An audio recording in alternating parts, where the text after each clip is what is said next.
Hello, mythology students. I am here to talk to you about Theseus and how he fits into the hero's journey.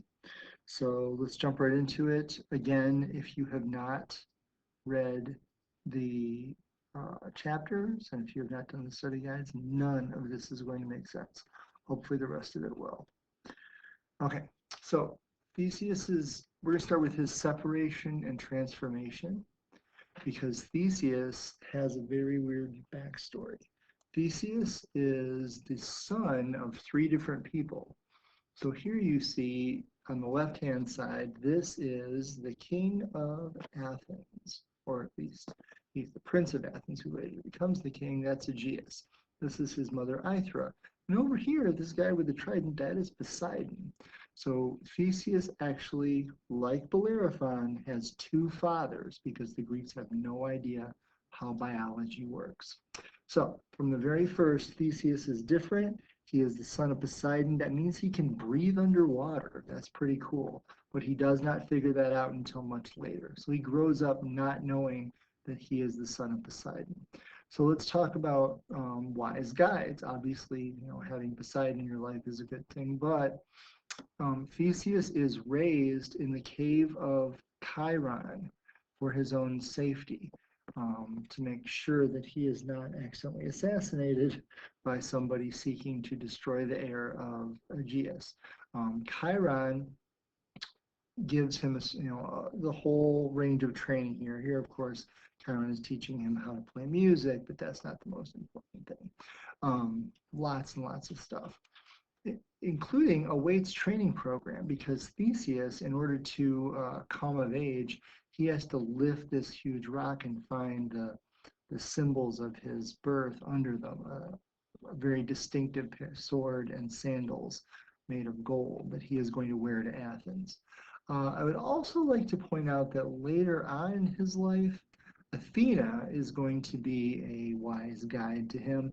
Athena is going to show up in the middle of his honeymoon to tell him that Dionysus has claimed Ariadne. This is poor Ariadne right here. Ariadne is going to be left on the beach for Dionysus. Um, Theseus is going to obey the injunction of the gods, and that makes him a pretty good person. But I guess I would like to point out Chiron is the most important person in his life because, as far as wise guides go, because he learns a lot of different skills from Chiron, especially. I guess he's kind of an all-around hero. He's really great at everything, but he's a great leader. He's a great orator. He's a wonderful warrior. He is a very stern but fair sense of justice. He's got a lot going on. All right, let's jump down here to the call to adventure. After Theseus gets to Athens, he finds out all about Athens' troubles, specifically this thing. This is the Minotaur, the very terrible monster of Crete, where every 9 years, 14 Athenian maids and maidens, 14 Athenian children, 7 maids and 7 young men, are sacrificed to the Minotaur. So Theseus, here are the kids being taken to the labyrinth to be pushed inside and eaten by the monster one by one. Here is Theseus talking to his father, Aegeus.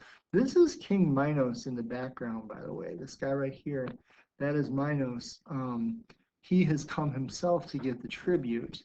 And here is Theseus telling his father, I'm going to go as one of the tribute, and I am going to save the people of Athens. I'm going to kill the monster.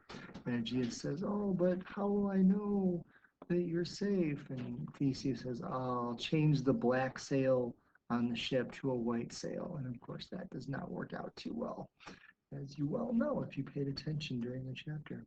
Anyway, the actual ordeal is another figurative descent into the underworld. Theseus faces the Minotaur in a very cavernous area. The labyrinth beneath the palace of Minos is like an underworld, And the art, it's hard to find art that's right. Like this one's really cool because they show the ball of string that Theseus uses to get in and out of the labyrinth, but it also shows him having a sword, and that is not the story. Theseus faces the Minotaur unarmed. And here, this is one of my favorite ones because it actually shows what Theseus did. It shows him wrenching off the bull's horn and stabbing the bull in the throat with one of his own horns. That's pretty cool. Here we have the two princesses both watching. We have Ariadne over here, and we have Phaedra, her twin sister, over here, watching as Theseus kills their half brother, the Minotaur. Okay, so there is also with Theseus, there is a literal descent into the underworld. Theseus does go down to the underworld. That is with his best friend, Pirithous. And I'm sure you remember Pirithous from the chapter. He is the kind of friend your parents wish you did not have. He is the one who gets Theseus into trouble, and Theseus gets them out of trouble. He's the kind of friend who starts out conversations by saying, "Hey, you know what would be fun?" I have friends like that. Anyway, um, the point of this is that Pirithous and Theseus go to the underworld to rescue Persephone, and they get stuck on the bench of forgetfulness.